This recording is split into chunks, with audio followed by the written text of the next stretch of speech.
Na tikoma sio vitisho, Your Excellency.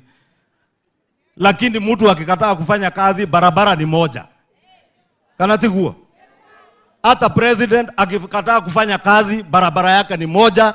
Sisi hapa wabunge, we have powers to impeach even a president if he does not deliver or if he loses focus. So wewe professor, please remain focused. Kwa hii kazi ya maendeleo, si ndio?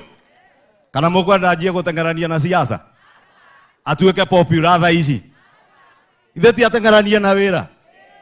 Your Excellency, I'm saying all those things ili tujue ile kazi imekuwa ikifanyika na yenye itafanyika, and that is why, Your Excellency, I thank you because you have taken up the job that was supposed to be done 2 years ago and has not been done, and started late but not too late.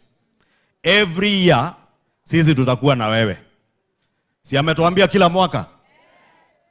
Either ni hapa ama ni kwa ground. Ili kila mwaka atuambie kama ni hizo soko zimefika wapi. Kama ni barabara za Maumau, hizo tumekuambia. Zingine umesikia zikitajwa za Limuru na Kabete, hakuna Maumau, but we have roads that are stalled. Utuambie ziko wapi pesa zikija. And we will continue to support you from the National Assembly together with these members of parliament. They are all very diligent in the house, except one or two who we are also trying to preach to focus on the people.